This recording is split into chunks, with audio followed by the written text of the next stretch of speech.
broadcast network, AFTERBUZZ TV. Over 20 million weekly downloads in over 150 countries, and your number one source for after-show entertainment.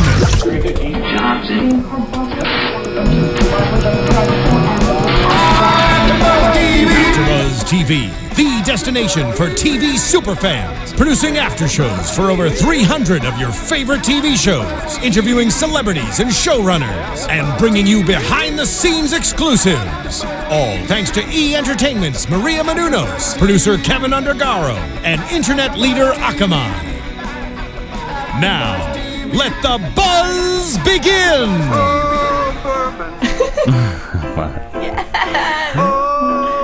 You know what I like is that since this is just a WAV file that Keith, you recorded so we could use it as the opening for our show, and it sounds a little like fuzzy. It sounds kind of like an old radio recording. Like you're just gathered around the fireplace on Christmas Eve. Perfect Christmas song to accompany the perfect Christmas episode before Thanksgiving. Yeah, there is that. So, hi everybody. Welcome to the Bob's Burgers after show here at AfterBuzz TV, Season 6, Episode 5, Nice-capades, which is of course a play on the word Ice-Capades, which was the whole topic of this entire episode. If you guys have not done so already, please be sure to go over to iTunes and subscribe to us, leave us reviews, let us know how we're doing. Also, if you're listening on iTunes, be sure to also go over to YouTube and you can give us a thumbs up and leave comments and all that good stuff there, and subscribe to AfterBuzz's YouTube channel. And also, you can, if you tune in when we actually record at 10 o'clock on Monday nights, you can join in the conversation in the live chat, which we're following. We're also following that hashtag ABTVBobsB, because ABTV Bob's Burgers would just, that's too much. Wouldn't be able to tag any hosts or anything in the tweets about the episodes. I am Emma Fyffe. You can follow me all over the internet at Emma Fyffe, which is my name, and I am joined by a fantastic panel. I'll stop. Yeah, they're pretty great. At the end of the table, we'll start with you, Keith. My name is Keith Black, and you can find me all over social media at Keith W. Black. And I am Alana Jordan. You can find me on Twitter at Alana Jordan, on Instagram at That Alana Jordan Girl. And for anybody in Oklahoma City, Emma and I will both be at Oklahoma City Comic Con this weekend as well. You can get your tickets at AmazingOklahomaCityComicCon.com. Yes. It's going to be a raucous good time. It's going to be really fun. They did. They just announced the official after party on Saturday night today, which is going to We'll be there. Yeah, we'll be there. Is it's it going to be too? No, it's not themed. It's at the Bricktown Brewery. Here's the thing. It's going to be cold in Oklahoma. Like, guys, we're in Los Angeles. We think that 60 degrees is really cold, and it's not even going to get up to 60 degrees this weekend in Oklahoma. And apparently they're also under tornado warning, so it's going to be eventful. But bring a kite. It's going to be starter Sharknado. Hey, bringing it back. Yeah, relevant, because this episode was all about Louise not wanting to be on the naughty list because she wanted to get a pet shark as a present from Santa. So what did you guys think of the episode, aside from the absolutely perfect Christmas song rendered by Calvin Fischoeder? Amazing.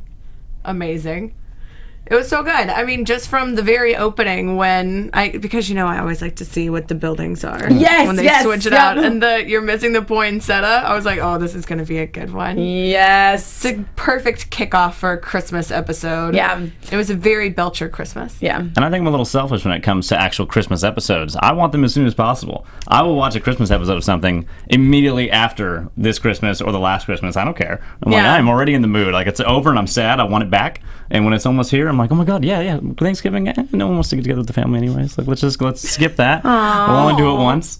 Oh, you make it all sad. Well, Thanksgiving's my favorite holiday, so. Yeah. But no, I love Christmas, and Bob's Burgers has historically had very funny Christmas episode. Last year's Christmas episode was hilarious with Bob and his dad and the gay bar, and it was great.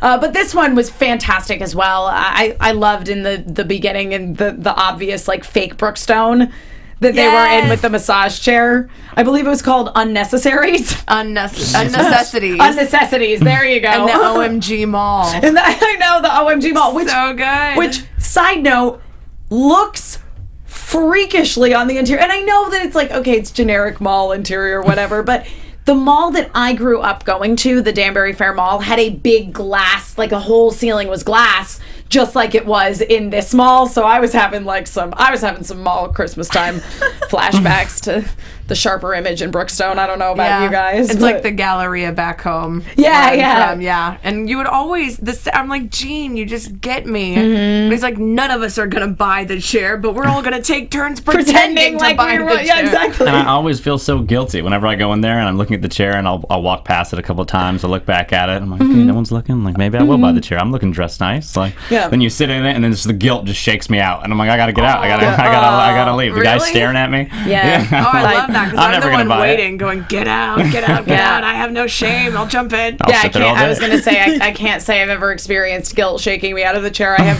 vivid memories of sitting in a massage chair. There were two of them, my brother and I, sitting next to each other in the massage chairs for a solid 15 minutes in Sharper Image. As you should be. Yeah, exactly. So basically, the whole episode opens with a dispute over a massage chair. There is an older man who's using this massage chair, and he just wants to work out the knot in his back before he has to go back to work. And the Belcher kids, specifically Louise, kind of strong-arm him into exiting the chair. Via jungle noises. Yes, jungle noises with the ambient noise machine. I loved, because I always had an ambient noise machine, and I would occasionally move around and hit it, and then it would switch to jungle noises, and I was like, why is this a setting? This should be nothing. But it's an amazing setting. You don't like just listening to the crickets and the chimps off in the distance. I think that sounds fantastic. It really puts me at peace. I was like, just screaming parrots. Yeah. Me and Jane Goodall, we have a lot in common. So yes, they kind of strong arm this man into exiting the chair, and then we come to find out that this man is Santa. Though by Louise's estimation, you're not Santa. You're a mall Santa, I'm assuming.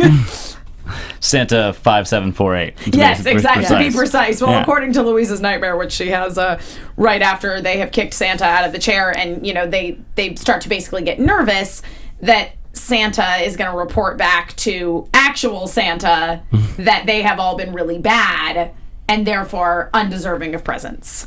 And the coal nightmare. It was good. It's a rational fear. It was, yeah. That's a rational fear. It was a pretty good dream sequence. Yeah. It was pretty terrifying. Yeah. Now, going into it, did you guys immediately figure out that it was a dream sequence?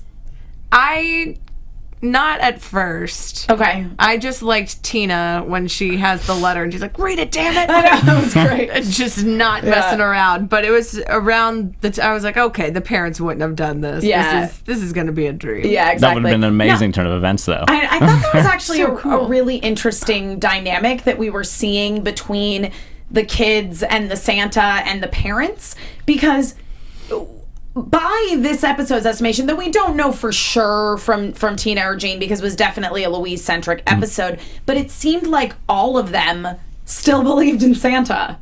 Yes. Except very much so.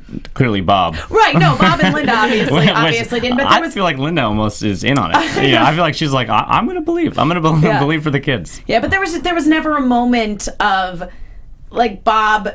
because it was great because there were a lot of asides of Bob being like, "I'm sure you're gonna get presents." Yeah, I'm pretty sure. I'm really positive. But I loved the Santa stopped giving you presents years ago. You know nothing about Santa. And Teddy's like, "You really don't, Bob." And I like that Louise asked him, "Did you intern at the North Pole as an undergrad?" To basically be like, that. Why are you the authority? Why are you the authority on who does and does not receive presents?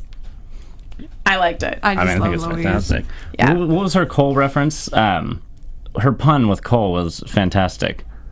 When she opens up the box and she gets the coal. Is it fool's coal? No, it's not coal. Yeah, fool's coal. Yeah, and then the coal just fills up the entire room. I just get so excited over a simple pun. It's something that just makes me so happy. For me. I think I missed the next couple of minutes because I'm just like, I'm gonna let the coal joke sit in for a little bit. Yeah. The delivery for every line was so good this episode. Yeah. They just had the regular pace and then the really quick snip at the end. And it was just so good. Yeah, mine. I didn't even take notes on the episode. Literally, all I did was write write down quotes. My whole notes are just quotes. It's super quote worthy. Yeah, it is. And you know, it's a real testament to how strong the writing is in Bob's Burgers and just how good the dialogue is that I have no problem remembering and being able to accurately transcribe a quote immediately because it's so funny and it just really resonates in a way that just sticks in your brain.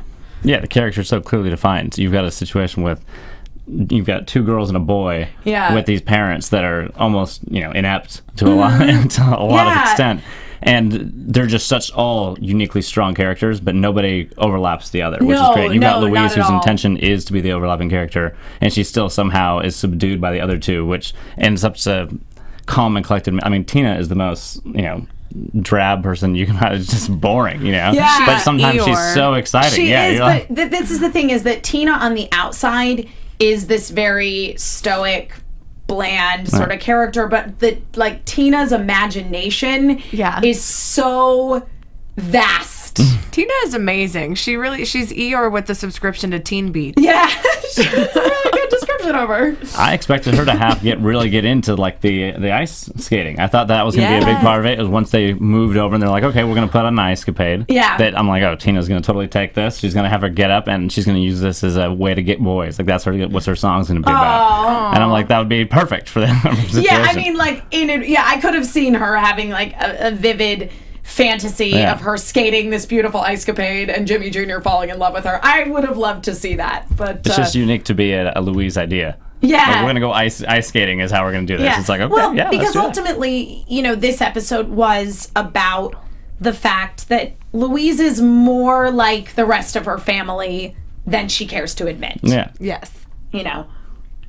But it was just so well done to incorporate the landlord coming in and then that was great. The people at the craft store, because we've talked about on other episodes how Bob is the most centered character. Yes, but now we're seeing it's not just his family; it's everyone. It's the whole town. So all in one, he has to everybody that he's dealing with. He's like, "This is a non-problem. This is taking up a lot of time," and then having to just put up with all of these crazy people. Yeah.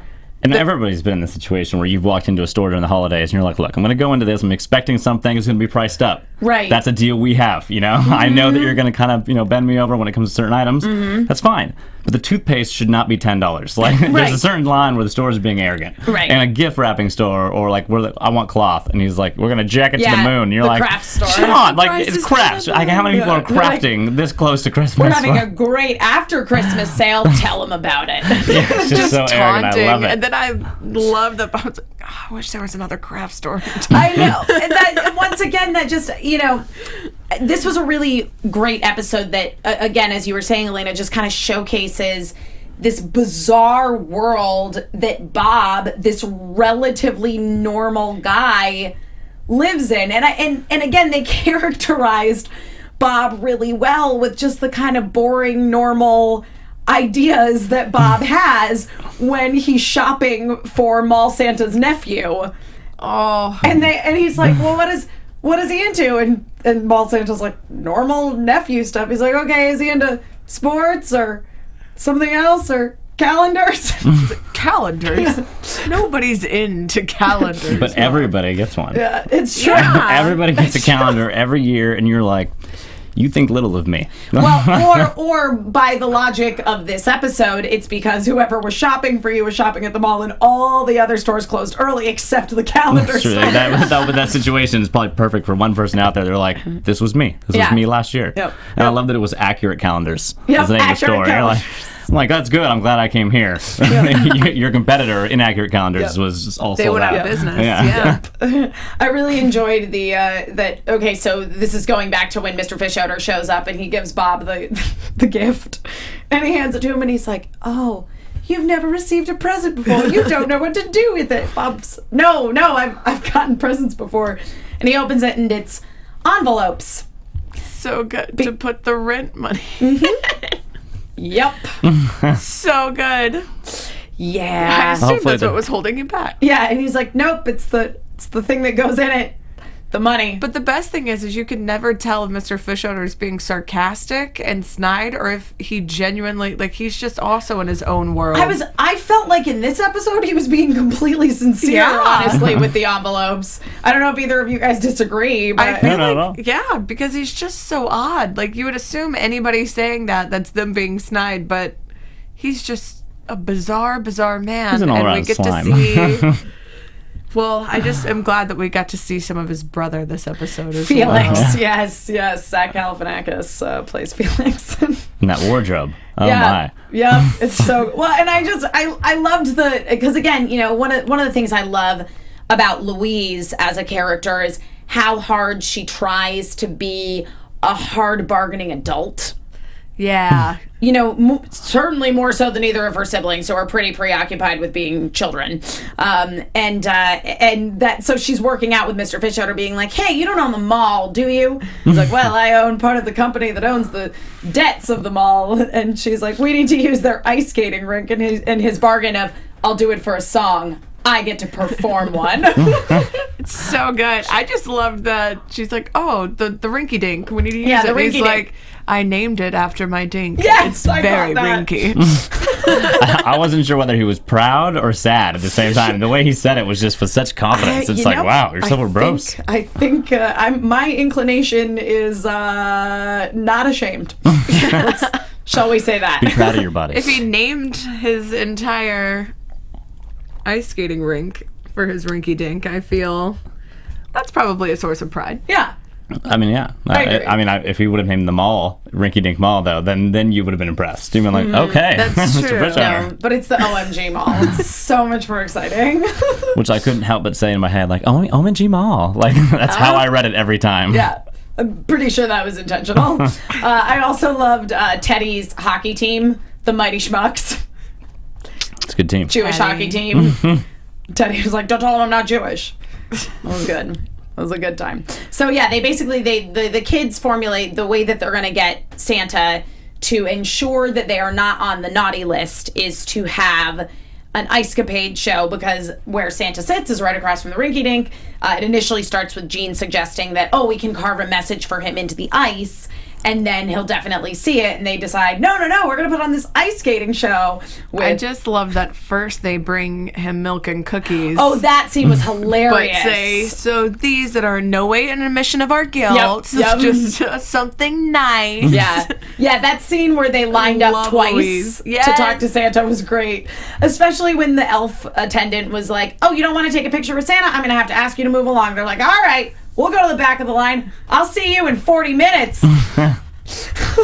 And like So that good. they're in a mall and you see all those people in the line. It would still, we haven't gotten to the point where like a stool, like the lap thing. I feel like that's a little worn at this point, where a kid sit them on your lap, tell me what you want. It's like you're in a mall. You can get a stool, a chair, an ottoman.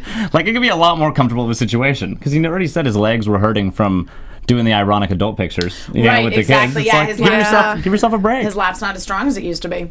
The good old days, the heydays. Yes.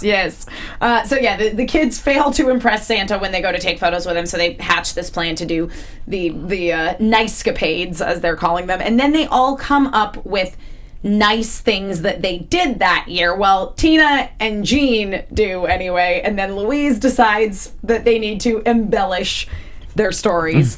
Jean's description of Taco Day was beautiful. It's like having a birthday once a week. But one Taco Day, he let regular size Rudy have the last taco, and he had burnt chicken nuggets instead.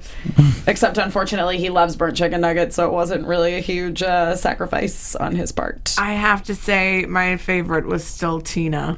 With the horseshoe crab? The horseshoe crab that she saved by turning it over so that it could crawl back into the ocean. But then in reality, she actually kicked it to the ocean and his leg came off. That would have lost a leg. Yeah. It's such a specific memory, too, that she, like, what'd you do all year long? She's like, well, there was that horseshoe crab. You're like, wow, like, that really moved you when that happened. Yeah. I liked when she was singing about it, too. And she's talking about kicking at it. She's like, I gently nudged it, and it definitely didn't lose a leg. And then I took it home and raised it, and then I went to college, and now it's Master Chef. Yeah, it's a celebrity chef. With all its legs. With all its legs. Yep. Yeah. So good. Yeah, and Jean had the ice skating chicken nuggets as part of That turned into an evil tornado. I know. That hopefully will not We will not find us in personally Oklahoma. experience. Everybody always thinks that Bob, and they're not really raising their kids properly. In a lot of episodes, you get the flack from the community saying these kids are wild, but these kids were able to put on a full Ice-Capades show. I know. In like In a 7 day. hours. Yeah, that is Yeah. incredibly impressive. I couldn't do that with a week. I'd be like, I've got people to talk to. Linda bragging to Santa, though. I made those costumes. I sewed them a few hours ago. You're trying to put in It's some not extra a big deal. spice. Yeah. No, that See, Linda still kind of believes. She's like, look, he's here. I'm still gonna give him. I'm still gonna nudge him a little bit. I'm on the nice list too. Yeah. See, I made those. Don't forget about me. Well, I sort of want to talk about the parenting thing because I'm of the opinion that Bob and Linda are good parents, and that's the point of this show, which is that they're not perfect. They make mistakes. They have weird kids. They're super weird. Yeah. They're just a weird family, but they're a weird family who loves each other. And so who are functional. yeah. They manage to function in their own weird little way. Their oddities balance each other out They, very well. they do. They totally do. I loved the scene, too, where they were putting on the Nice-capades, and Bob comes back from getting the calendar, and he's watching the kids sing about all the nice things they've done, and, he says to Linda, like, this is not going. She's like, it's beautiful. He's like, yeah, breathtaking. That's exactly what I said. Oh, musical in Linda's eyes. That's like the perfect thing. She's like, this is a Christmas miracle for her. She's like, this couldn't be nicer. I know, and when Louise decides that she can't lie and say that she did nice things, and Linda comes down to the ice to talk to her, and Bob does too, and initially she's like, sing it, Bobby, and he just doesn't sing. I was hoping so bad he would, though. Like, he just quivered for a second and then just busted into song. Typical of everybody who's skeptical at karaoke. You go up there at first, a little nervous, then the next thing you know, you're singing Bon Jovi at the top of your lungs in front of a room full of strangers. Yeah. And everyone's Not that just... happens. Yeah, I would. That actually is something I would really like to see. Is a great Bob musical moment. Bob on board. Yeah, because we know Linda will sing any opportunity she gets. Bob singing with the whole family. That is just auditory glitter. Yep. A little auditory ambrosia. Yep. I like it. Yep. But I really liked where this episode went in the end. I thought there was a really good message, and I don't know, something that I was really connecting with Louise in the end, because I've said on the show before that I feel like I kind of act like Louise, like I'm kind of pushy, and I consider myself a leader, but on the inside I'm totally 100% Tina. Like, I've got a weird imagination, and I'm just a weird little 14-year-old still, like, deep down inside. But the point of the episode in the end was that Louise couldn't carry on this lie that she was trying to fabricate, which, based on Teddy's costume, apparently she fought for world peace or something, because he was dressed in a globe with world peace across the front of it. But ultimately it was about Louise actually being a good kid. And I like that when she put a stop to the Nice-capades and she, ran up to Santa and basically said to him, my brother and sister are on the good list. You have to give them presents. Like, it was really nice to see her acknowledging how good Tina and Jean were, and not being like, well, if I'm on the naughty list, we're all on the naughty list. None of us are getting presents. Like, I don't know. I thought it was a really nice gesture on her part. Well, it was showing that she is really nice. She is selfless and loves her family. Yeah. She just is a little weird. Yeah. Yeah, she's committed to the Louise that she has created on the outside. I just love that when she finally does stop, she's like, I can't do this. You're right, Tina. And she's like, yeah, I didn't know stopping was an option. Oh, that was great. That was really great. Yeah, and then what Mall Santa said to her in the end was great, where he basically said, I see that you are, you care what Santa thinks about you, but more than that, you care what you think about you. And you're someone who has a very strong sense of what's right and wrong, and you think about that, and the world needs more people like that. So, I mean, that's pretty genuine coming from a Mall Santa. And especially Mall Santa 5748 at that. Yeah. I mean, if it was Mall Santa 1, through like 100, I'd be like, okay, Forget it. like, wow. Yep. This means a lot. But I'll say no 5, 7, 4, 8. Oh, I thought it was a touching moment. I did like the specific ways in which the family pointed out that Louise was good. Like, Tina, your constructive criticism of my secret diary entries are really helpful.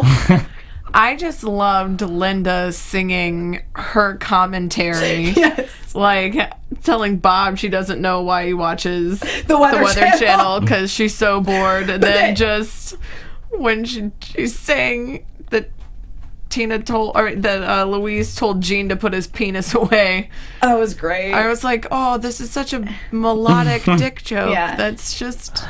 But then again, I really enjoyed, once again, this is that parallel between Bob's weird family and relatively normal, somewhat boring Bob. You know, because Tina, it's, oh, my secret diary entries. And Gene, it's like, put my penis away. And Bob's like, you watch the Weather Channel with me.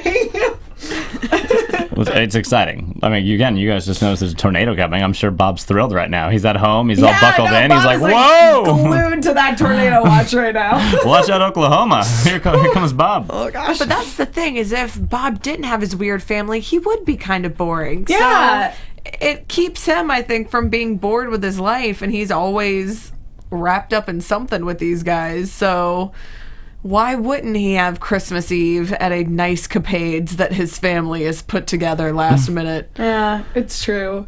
I did like when they were out trying to find Mall Santa, and Mr. Fischoeder and his brother had finished their number with the perfect Christmas song, Bourbon. Just so good. Bourbon, take me home. I just love, the hey Bourbon, take me home. Felix, no. Started to stray.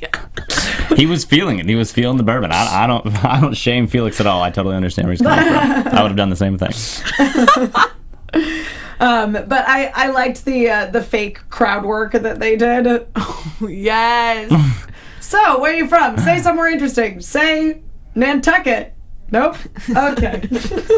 I would be so excited. But I mean, you guys have definitely done some public speaking in a situation where somebody's asked you to stretch, and you're like, oh, I don't have anything. Yeah. So then I'm just gonna spitball with the audience here. Yep. I love the nurse said, rectum. I nearly killed him. Well, those are all the clean jokes I know. Yeah. Just made me start thinking, I'm like, how many clean jokes do I know? I probably couldn't do that as long as I feel like he did do that for. I'm like, I got like but 4. I also feel like they weren't that clean. Yeah, I do too. I was like, It comes to PG-13. I was like, I don't know. I got a lot of kid jokes from my years touring with a children's theater company, so I could probably keep it going for a while. I want to hear one, Emma. Well, the favorite one that I got all the time, and this is arguably a little bit dirty, but not in like a grown-up dirty kind of way. But the kids would Very always misleading. the kids would always their favorite one was always, how do you make a tissue dance? Put a little boogie in it. Yeah. That's great. Yep. You know what one I like a lot What? is what be a pirate's favorite letter? I know this one. I'm assuming it's R. You think so, but it be the C. So ridiculous. I love that there's a setup. So yes, guys, this week it's kid jokes coming to you the next time we do the Bob's Burgers After Show. Dad jokes, everybody. Ooh. Yeah. Tweet your favorite ones at us. We'll share them on the show. Hashtag ABTV Bob's B. Love a good dad joke. Any final thoughts? Any well wishes? This is probably based on the fact that this is the Christmas episode, the last time that we will see you guys until Christmas. After Christmas. Yeah, so I hope everybody has a great holiday. I know, yeah. This is going to be really awkward if the show is like back next week and we're like, hey guys, remember that time we wished you Merry Christmas last week? Merry Christmas again. Well, regardless of when it is, I hope you get your starter sharks Yes. for your holiday season. I would like a starter shark. I think a fish is a perfect bet. If you're going to the be an goldfish. evil villain, or if you just want something to slow down your bum. Here's the thing, Bob and Linda. I might have gone for a slightly more vicious fish than a gold. Like, they could have gotten a beta fish or something. Those are great. You know? It does, yeah. Or just get like the sucker fish that kind of looks like a shark. That looks like a shark. And you can get like little fish tank sharks Yeah. too. So basically what I'm saying, once again, this goes back to Bob. Not that creative. This was clearly his choice, not Linda's. Linda's. But But they've now given themselves room to grow. So every year they can just get a slightly bigger fish. They can just upgrade their fish every year until eventually she has a shark. Though I did like that apparently Louise is 9 years old. Oh, yeah. Because she said, oh, what do you have to be 10 to get a shark? All right, I can wait. Like, ooh. And then she says, but next year. So, hey. Yeah. Hopefully she gets that great white. What 10-year-old shouldn't have a great white shark? Exactly. That's not spoiled. No. Yeah, that's justice is what that is. It's just all of our regular memories of our own youth. Yes. So what do you guys want for Christmas? Oh, world peace. I'm going with world peace, just like Louise. Oh, cool. Yeah. I want Teddy in a world peace globe costume. Oh, wait, I already got it. You guys are easy. You're very selfless. We're dreamers. I feel like I'm not going to be at home for Christmas anyway, so I just hope that it's nice weather out. Yeah. Well, I got sad. Well, really quick. I want a PS4 Star Wars Battlefront bundle if anybody wants to buy that for me. So I put it on my Amazon wish list. I updated it today. That would be delightful. Who do you send that wish list to? It's just out there in the world. You just put a wish list of things that you want in the world? Public wish lists on Amazon. They're great. You just hope a kind stranger's browsing the internet and They're just great. like, boop. Yep. Someday somebody will accidentally buy me something on Amazon. I'll be like, too late. You already clicked it. Yeah. That's an option. I do that with Uber all the time. I do a split fare to my brother every time I get in an Uber, and twice he's accidentally accepted, and it's been fantastic. I'm like, great, my ride's been split by 50, and he's going to be so mad. Nice. That's amazing. It's a win-win. So yeah, guys, as I say, we probably will not see you until after the holidays. So be sure to tweet at us and let us know what you guys want for Christmas. We got time. Let's talk about favorite holiday episodes of TV shows or movies. Oh, okay. My favorite holiday, I'll always the Full House when they're stuck in the airport. Oh, that will always be like one of my favorite Christmas episodes. And then like movie like Jingle All the Way. Yeah, gotta watch that every Christmas. I'm a big. Well, first of all, my real favorite Christmas movie is It's a Wonderful Life. But my I want to watch it. My others that I want to watch every single year are Home Alone and Home Alone 2. I really like, and also of the more recent Christmas films, I really surprisingly loved Elf. I loved Elf. I was just about to say that. I thought that Elf looked stupid when I saw the previews for it, but I really enjoy it. I watched Elf with my family when it came out, and I loved it. My family is a hoot. Every year, my mom and I would actually watch It's a Wonderful Life at the Alabama Theater, which is this classic theater. Oh, cool. And so I'm going home for Thanksgiving and staying a little longer, so I'm hoping they'll have something going on in the theater, and if they play Christmas movies early, that would be awesome. It's a nice little tradition. Yeah. I don't know what would be like the favorite. I always watch strange movies, just anything that has snow in it. I kind of feel like that fits in the Christmas thing. So Dumb and Dumber. Every time the season coming around, I'm like, I gotta watch a little Dumb and Dumber. It just makes me happy. They go up to the Alps. There's snow. It counts. It feels Christmassy. They're all bundled up. It's kind of like Die Hard, People consider that a Christmas my film. best friend Gremlins is a Christmas movie. Yeah, Gremlins is a every Christmas year movie. He's like, we're watching my favorite Christmas movie, Die Hard. Yeah. So I want to talk about Gremlins since we brought it up. I have very vivid memories of watching Gremlins, and this kind of goes to what we were talking about in the episode, where there was so much of the kind of back and forth of kids still believe in Santa, but Bob and Linda are Santa, obviously, so they're the ones getting the presents for their kids. So in Gremlins, there's this plot line where the girl's dad died because he was trying to crawl down the chimney dressed as Santa, and I have vivid memories of watching this movie with my friend's little brother, who was probably 7 at the time, and I was 11, it was probably like 11 or 12, and I just remember going, that's really weird. Why would he try to do Santa's job? And it was approximately like that. The guy's just not a very good liar. It was a pretty dark movie, but oh man, Gizmo was cute. I've never actually seen Gremlins. You've never seen? Oh, no. It's so good. Oh, it's amazing. So good. I have to get that in my Christmas wheelhouse. Check it out. Yeah, I'm trying to think other TV Christmas specials that I really, really liked growing up. I think the Star Wars Christmas special? The Star Wars Christmas special oh my God, I've never seen the emphasis on the word special. That's a thing that happened. Actually, my favorite Christmas special, you can find it on Netflix too, and it was sort of an independent thing, but it's the Blackadder Christmas Carol. No. Oh, I haven't seen So funny. Oh, Yeah. really? Yeah. Blackadder's a great show.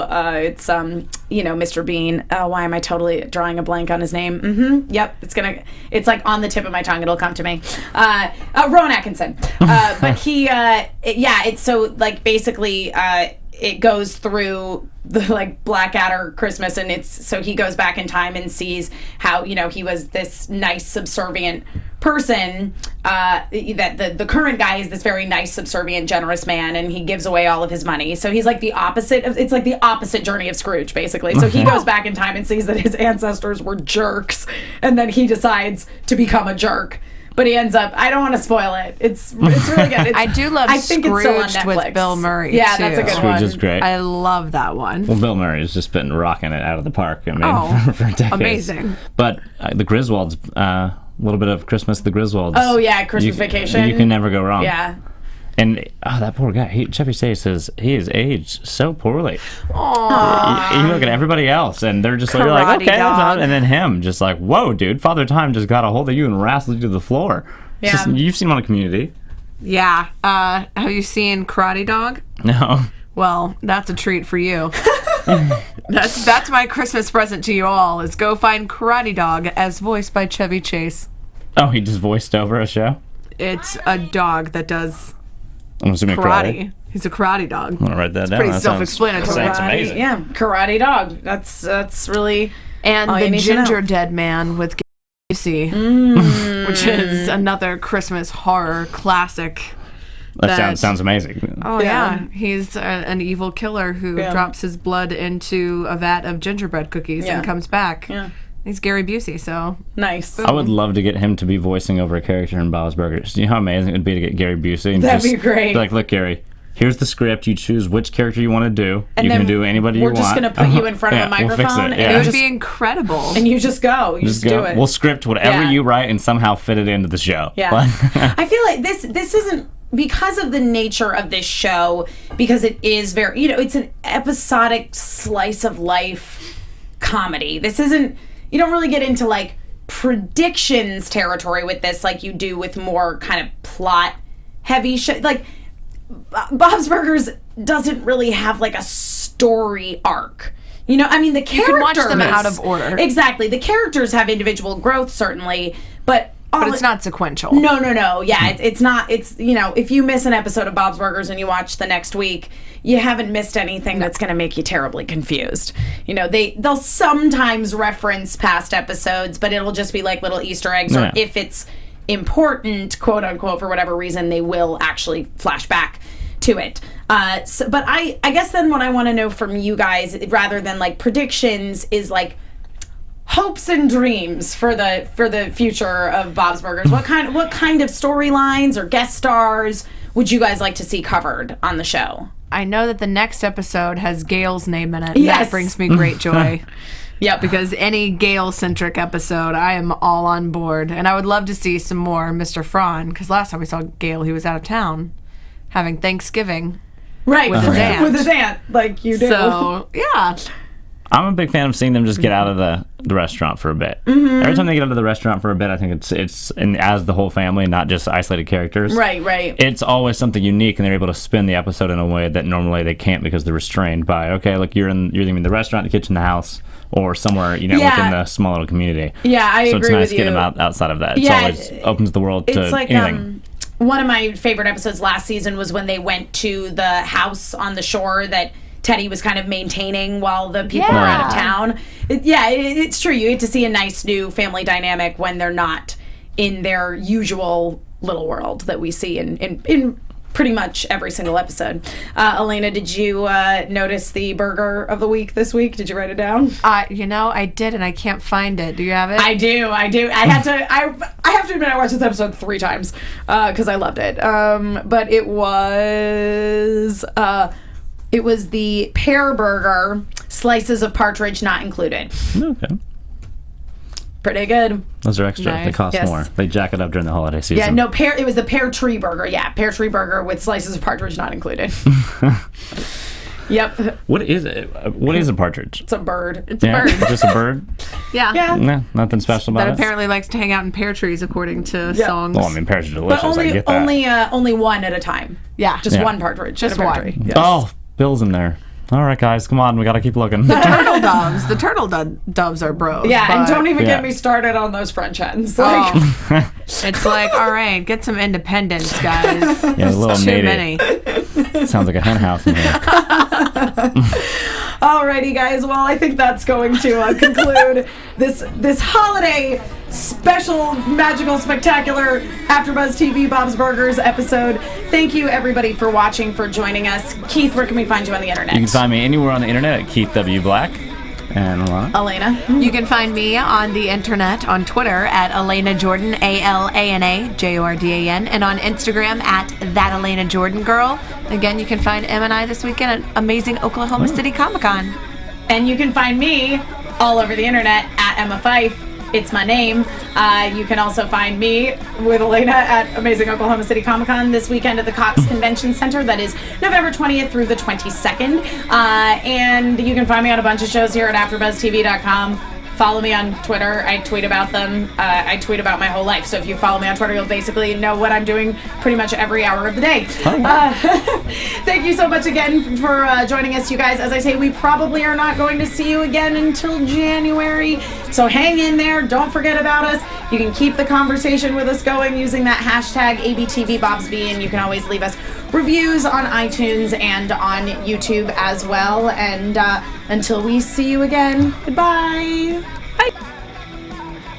From executive producers Maria Menounos, Kevin Undergaro, Phil Svitek, and the entire AfterBuzz TV staff, we would like to thank you for listening to the AfterBuzz TV network. To watch or listen to other after shows and post comments or questions, be sure to visit AfterBuzzTV.com. I'm Sir Richard Wentworth, and this has been a presentation of AfterBuzz TV. Oh, bourbon. The views expressed herein are those of the host only and do not necessarily reflect the views of AfterBuzz TV or its owners or principals.